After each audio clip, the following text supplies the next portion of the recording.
고린도전서 9장 16절로 20절 신약성경 274면이 됩니다. 성경을 미리미리 찾아놓으시기 바랍니다. 자, 고린도전서 9장 16절부터 20절까지. 자, 신약성경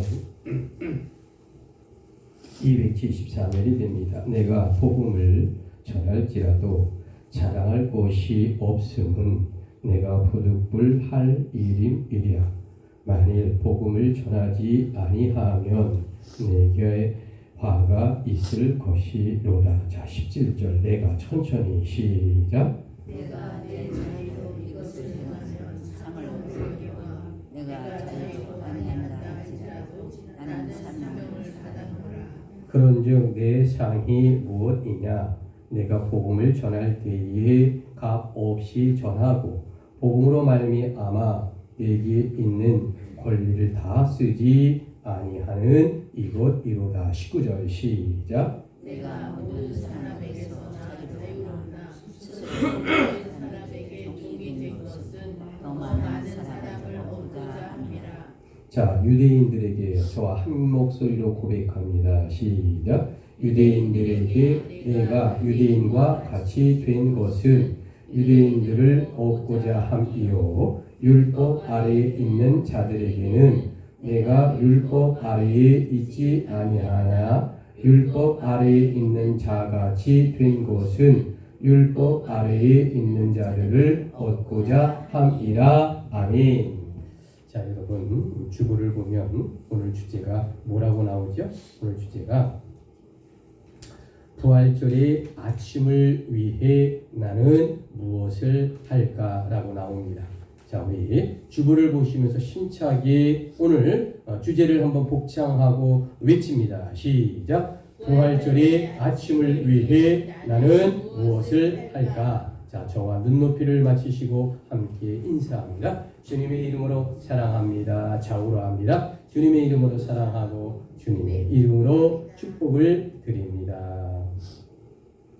자, 여러분, 지금으로부터 한 2000여 년 전 이 유럽과 중동 지역과 그리고 아프리카 일부가 로마 제국의 지배하에 있었던 때가 있었어요.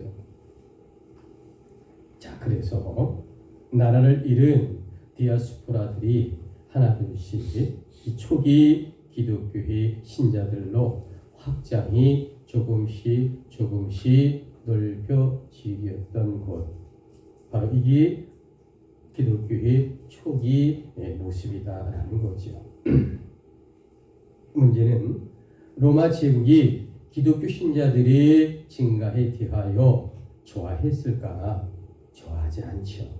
가만히 두지 않았다라는 겁니다.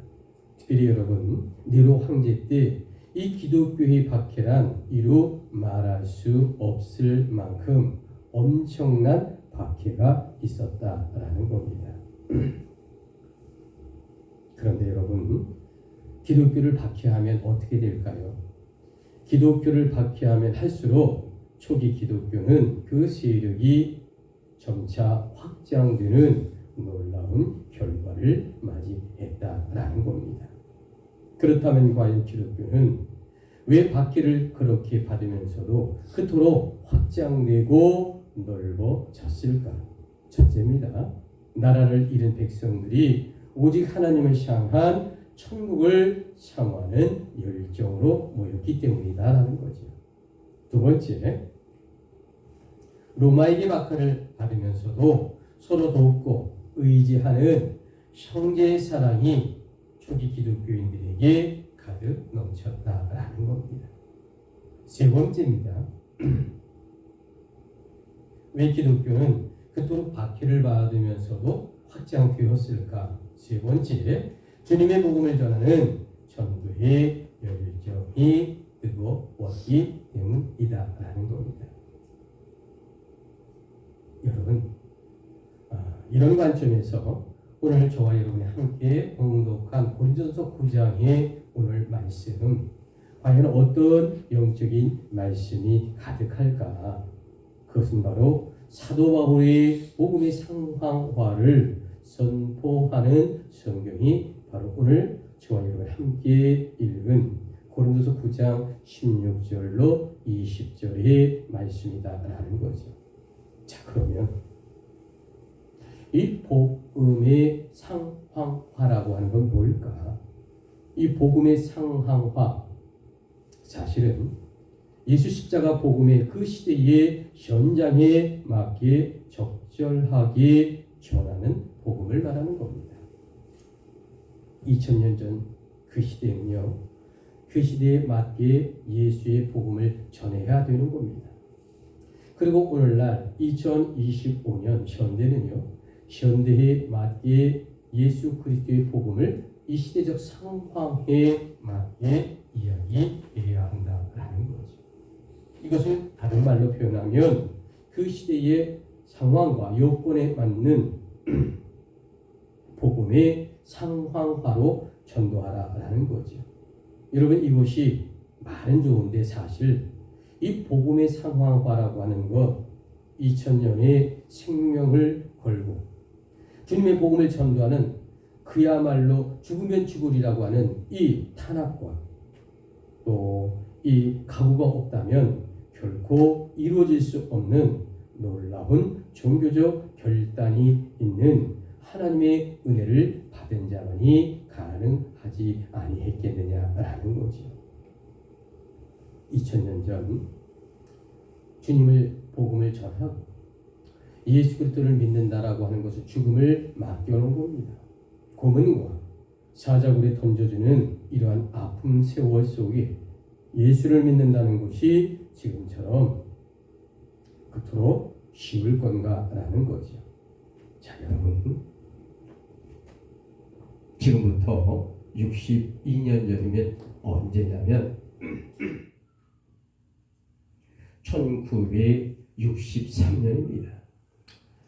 자, 62년 그러면 지금으로부터 1963년 10월 19일 여러분 연세가 드셨으니까 제가 이 말씀을 드리면 아마 기억에 나실 겁니다. 우리나라 역사상 한 사람이 도끼로 사람을 6명을 머리를 찍어서 죽인 사건은 없었어요.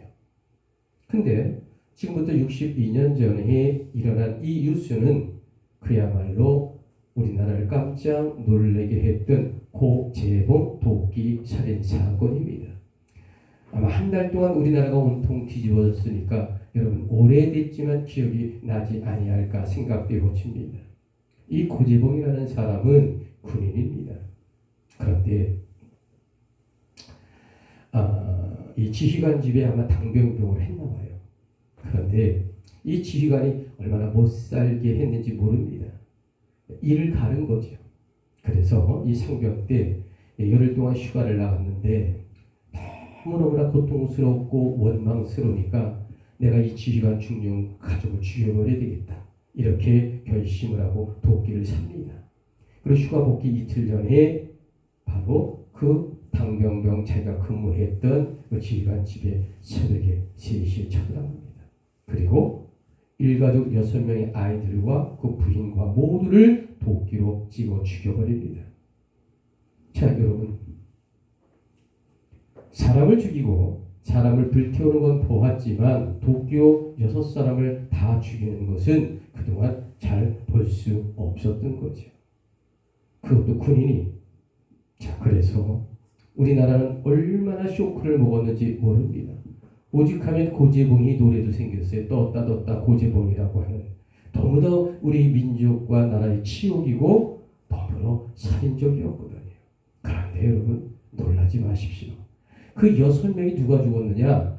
자기를 학대했던 지휘관 중령 가족이 아니라 그 사이에 이 취임식을 하고 새롭게 온 새로운 지휘관 가족이 첫날인가 이틀째 자는 날이요. 자기가 죽이고 싶었던 그 지휘관은 딴 데로 전도를 갔어요. 그러니까 다른 지휘관을 죽인 겁니다. 얼마나 비극입니까, 여러분? 자, 이 고재봉이라는 사람은 결국 군인이기 때문에 감옥에 갑니다. 자, 감옥에 가서 얼마나 난폭했는지 모릅니다. 왜냐? 사형을 언도받았기 때문이죠. 그리고 사람을 6사람이나 도끼로 찍어 죽였지만은 자신에게 이 상처와 고통과 그리고 내가 그토록 원수를 갚지 못한 그가 아직도 우리 대한민국 땅에 살고 있고 자신이 죽였던 분은 전혀 죄가 없는 후임 지휘관이었다라는 것 물론 나중에 알게 되었습니다. 그러니까 이 고재봉이가 얼마나 고통과 아픔 속에 절규하고 살인자로서 얼마나 교도소에서 난동을 부렸겠느냐라는 거죠. 여러분, 군인 교도소에 한 2천여 명이 수감되어 있었다라고 합니다. 그런데 이 고재봉이 그렇게 악랄했던 이 24살 먹은 자가 예수 그리스도를 마지막 사형당하기 전에 믿고 회개하고 하나님 앞에 철저하게 회개하는 크리스찬으로 변해버렸다는 거죠. 자, 여러분, 그 악명 높은 그 군인 부대 교도소에서 그 유명했던 고재봉이 도끼로 사람을 6명이나 죽였던 그 악랄했던 그가 예수 믿고 구원받았다는 이야기가 전해지니까 2,000명의 군인 죄수들이요 1,800여 명이 교회에 나와 예배를 드리는 기적의 역사가 일어나는 전도의 대부흥의 역사가 일어나서 놀라운 기적의 역사가 있었다라는 겁니다. 여러분, 전도는요 이렇게 어마어마한 결실을 맺습니다. 결국 이 고재봉은 경기도 시흥시 소래산 밑에 있는 대하동, 그러니까 국군 사격장에서 총탄에 의해 사형으로 그의 생을 마감하고 말았습니다. 그는 결국 사형당했지요. 그런데 여러분, 그는 예수를 믿고 거듭남으로 말미암아 1,800여 명의 군인 죄수들에게 구원의 복음을 전하는 마지막 선교의 사명을 감당했다. 기독교 역사는 이렇게 마지막에 고재봉을 평가하고 있다라는 겁니다. 자, 여러분, 한 사람의 죄악이 6사람을 죽이긴 하지만 또 한 사람의 이 복음을 통해 회개하고 주님을 믿게 되면 1,800여 명의 죄수들이 하나님을 만나는 전도의 기적의 역사가 일어난다라는 놀라운 이야기 아닙니까? 자, 여러분, 오늘의 주제가 뭘까요? 우리 주보를 보시면서 다시 한번 힘차게 고백합니다. 시작. 부활절의 아침을 위해 나는 무엇을 할까?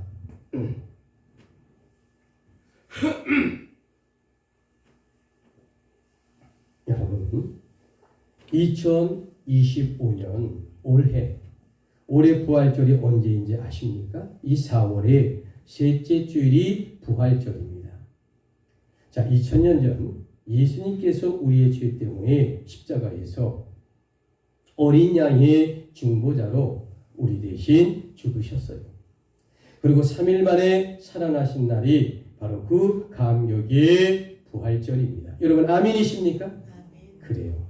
여러분, 이런 점에서 오늘의 주제가 부활절의 아침을 위해 나는 무엇을 할까? 과연 우리는 내 죄를 위해 죽으시고 부활하신 그 예수 그리스도를 위하여 진정 어떤 모습으로 만나는 감격의 아침이 되겠느냐라는 겁니다. 죄 많았던 나 때문에 죽으셨고 부활하신 그 예수님께 과연 나는 무엇을 드릴 수 있을까? 여러분, 오늘의 그 해답이 고린도전서 9장 16절로 20절에 분명히 나타나 있어요. 그것이 바로 복음의 상황화다라고 말하고 있습니다. 다시 말하면 지금 우리가 있는 그 현장 속에서 그 실정에 맞춰서 예수님의 복음 전도에 최선을 다하는 저와 여러분이 되라라고 이 귀한 성경은 우리에게 말씀하고 있는 겁니다. 자, 그래서 부활절의 아침을 위해 나는 무엇을 할까? 첫 번째, 복음의 상황화는 전도란 뭘까? 하나님의 명령이기 때문이다 라는 거죠. 자, 여러분, 사도행전 1장을 보면 너무나 장엄한 광경이 눈앞에 펼쳐집니다. 예수께서 부활하시고 40일 동안 이 땅에 제자들과 함께 계시다가 예루살렘 성전 맞은편에 830m의 정상 감난산 정상에서 500명의 제자들이 지켜보는 가운데 하늘로 승천하시며 예수님께서 지상 최대의 명령을 우리 모두에게 내려주십니다. 오직 성령이 너에게 임하시면 너희가 권능을 받고 예루살렘과 온 유다와 사마리아 땅 끝까지 이르러 내 증인이 되리라 라고 하는 지상 최대의 명령을 주님이 우리에게 주십니다. 그리고 주님이 그대로 들림받은 모습 그대로 다시 이 땅에 우리를 데려오십니다. 아멘이십니까? 이 장엄한 모습이 사도행전 1장에 있죠. 자, 여러분, 이런 관점에서 기독교인의 최고의 화두란 과연 무엇일까? 그것은 바로 하나님의 명령이고 예수님의 당부이신 복음 전도다라는 겁니다. 죽어가는 영혼을 살리는 영혼구원 사업인 내 이웃과 형제에게 전하는 예수 구속사의 복음이다라는 말씀입니다. 여러분, 그래서 우리는 때를 어떤지 복음 전도자의 사명을 반드시 완수해야 한다라는 말씀입니다. 그런데 문제가 뭘까? 기독교인들이요, 전도에 대하여서 적지 않은 부담을 갖는다라는 겁니다. 여러분, 전도가 말처럼 쉽지는 않아요. 인정합니다. 그러나 더 중요한 것이 뭘까? 그럼에도 불구하고 전도란 하나님의 명령이다라는 거지요. 자, 성경 다니엘서 12장 3절에 놀라운 말씀이 있습니다. 지혜 있는 자는 궁창의 빛과 같이 빛날 것이요 많은 사람을 옳은 대로 돌아오게 하는 자는 별과 같이 영원토록 빛이리라. 여러분, 아멘이십니까? 얼마나 귀해요. 영원토록 빛을 발한대요. 자, 오늘의 주제 다시 한번 힘차게 복창합니다. 부활절의 아침 시작. 부활절의 아침을 위해 나는 무엇을 할까? 자, 두 번째입니다. 복음의 상황화 전도란 화를 면하는 길이기 때문입니다. 자, 성경 볼까요? 16절을 보실래요? 16절. 내가 복음을 천천히 또박또박 힘차게 고백합니다. 시작. 내가 복음을 전할지라도 자랑할 곳이 없음은 내가 부득불 할 일임이라. 만일 복음을 전하지 아니하면 내게 화가 있을 것이로다. 자, 여러분, 전도란 불신자에게 예수님 십자가 사랑을 전하여 구원을 받게 하는 것이죠. 그런데 이 전도란 나를 위한 것이기도 하다는 거예요. 왜냐하면 전도란 우리가 감당해야 할 믿는 자의 사명이기 때문이다 라고 말씀을 드립니다. 자, 오늘 사도 바울이 AD 50년 초에 제2차 전도 여행을 소아시아를 통해 마게도냐 그리스와 그리고 아가야 지방 밑으로 쭉 내려가서 고린도 교회를 개척합니다. 자, 이것이 총 2년 8개월의 세월 동안에 걸쳐서 사도 바울이 제2차 전도 여행에 특별히 에베소 교회도 돌아오는 교회 개척을 하지만 특별히 아가야 수도의 고린도 교회도 이제 개척을 하게 됩니다. 자, 그런데 자, 이 사도 바울이 이 고린도 교회를 개척을 했잖아요.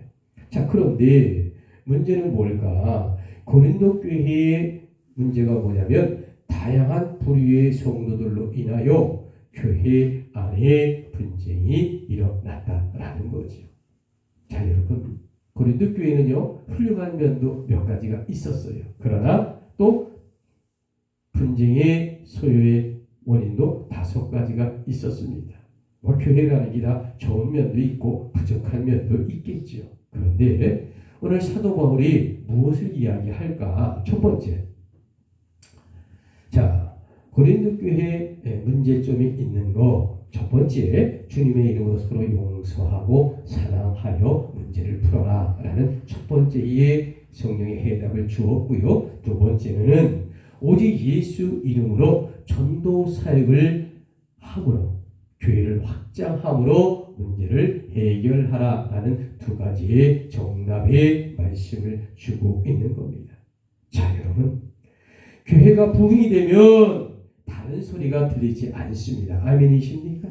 자 여러분, 교회가 성도가 늘어나면 불평 불만이 사라집니다. 아멘이십니까? 자 그러므로 사도 바울은 믿는 자가 전도하지 아니하면 화를 당한다라고 경고하고 있다라는 말씀입니다. 자 여러분, 북한에 평안북도가 있다는 이야기 들어보셨습니까?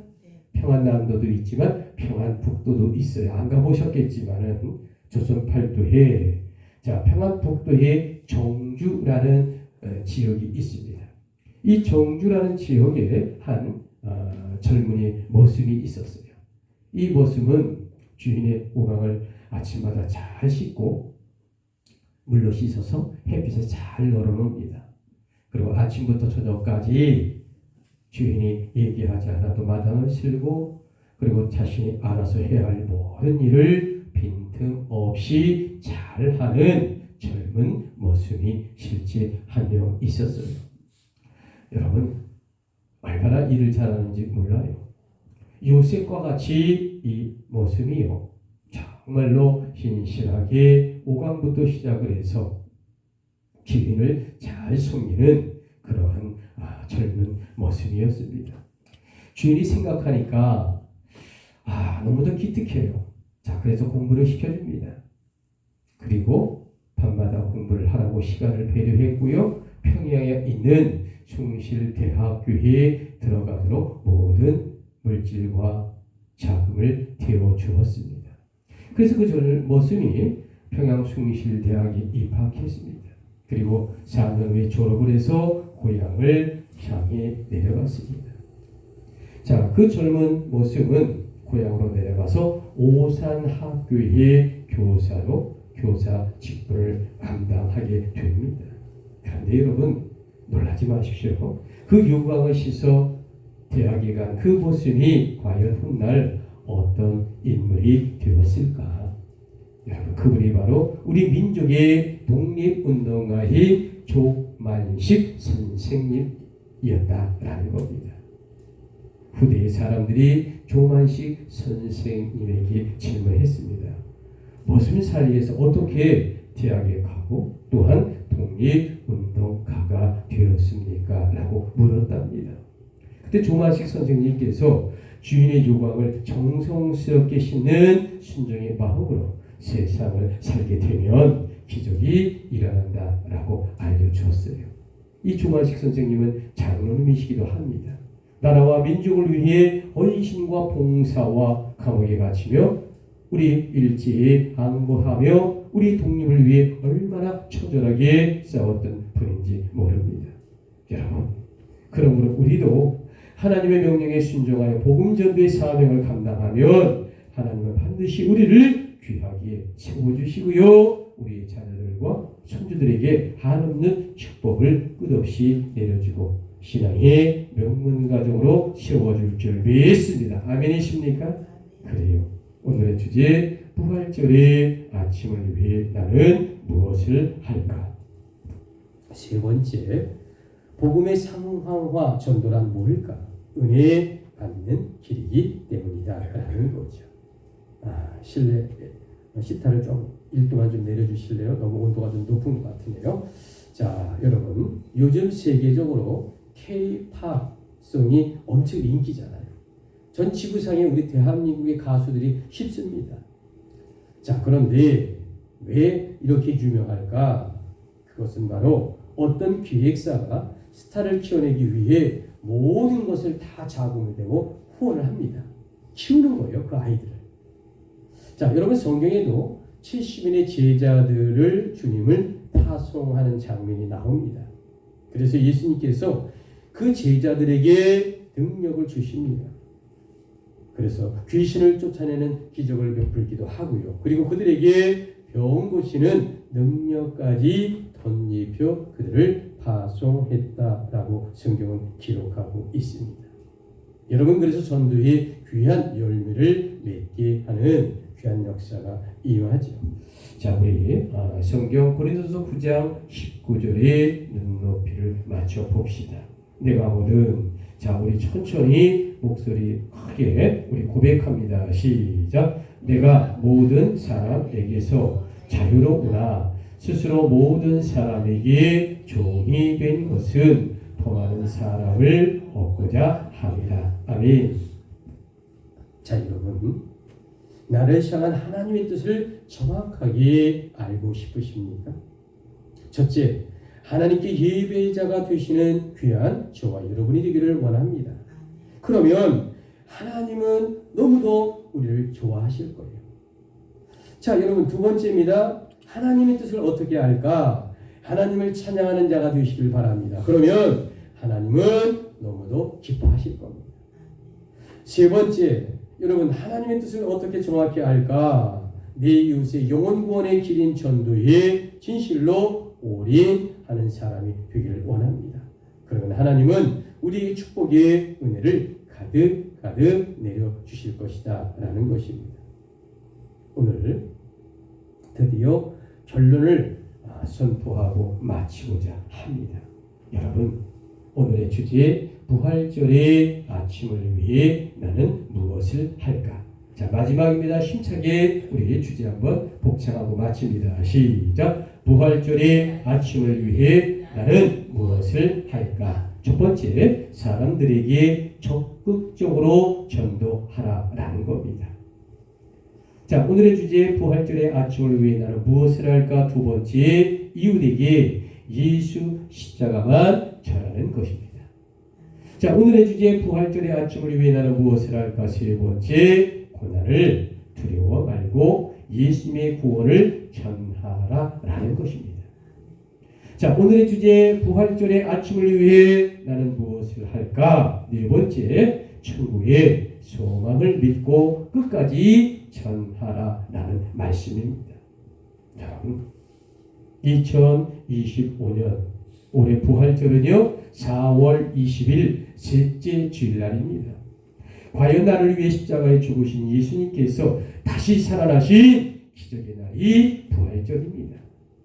그렇다면 과연 나는 주님 앞에서 예수님께 무엇을 할 수 있을까요? 여러분, 그 정답은 오늘의 성경 본문의 바이블 텍스트 고린도전서 9장에 정확하게 우리에게 알려주고 있습니다. 그것이 바로 어떤 시대 앞에서라도 복음의 상황화라고 말씀하고 있는 겁니다. 여러분, 그것이 바로 뭘까? 전도의 하이라이트다라는 말씀입니다. 그것이 바로 부활절의 아침날에 사방의 사람을 불러 하나님의 전을 채우라는 귀한 말씀인 것입니다. 여러분, 아멘이십니까? 부활절에 떡을 먹고 부활절에 식사를 담당하는 것이 문제가 아니라 이 부활절에 이 자리를 차고 넘치도록 전하고 그리고 사람을 모아다가 하나님께 영광 돌리며 나와 같이 죄인의 신분에서 하나님의 아들로 변화되는 놀라운 기적의 역사, 영혼의 구원의 역사, 말씀의 역사, 하나님의 성령의 역사를 체험하는데 우리가 이름을 담당하게 하라. 바로 오늘 고린도전서 9장 16절로 20절의 말씀, 복음의 상황화라고 하는 것은 전도의 기적을 이루라. 아멘이십니까? 여러분, 열매는 하나님의 맺습니다. 여러분, 그냥 모시만 오면 돼요. 여러분, 부활절은요 이웃과 더불어 하나님께 영광을 돌리는 날입니다. 그래서 예수 그리스도 십자가 후속의 캐리그마를 전파하고 선포하는 날입니다. 그러므로 귀 있는 자는 주님의 복된 복음의 말씀을 분명히 들을지어다. 아멘이십니까? 부활절 4월 20일 셋째 주일날 여러분 기쁨과 감격에 한 사람이라도 모시고 와서 정말로 하나님이 기뻐하시는 영혼 구원 사업에 내가 일익을 담당해놓으라고 예수 그 다음 주에 안 나도 괜찮아요. 그 순간에 모시고 나오면 돼요. 그러니까 여러분 부활절에 아침을 위해 나는 무엇을 할까? 이 제목이 3주 동안 늘 우리 가슴에 영적인 울림이 되기를 주님의 이름으로 축복합니다. 아멘이십니까? 자, 고린도서 9장 20절 마지막 우리 성경 봉독하고 마칩니다. 유대인들에게 자 동영상 준비해 주시고요. 유대인들에게 시작. 유대인들에게 내가 유대인과 같이 된 것은 유대인들을 얻고자 하며 율법 아래에 있는 자들에게는 내가 율법 아래에 있지 아니하나 율법 아래에 있는 자같이 된 것은 율법 아래에 있는 자들을 보고자 함이요. 여러분 아멘이십니까? 그래요. 기도합니다.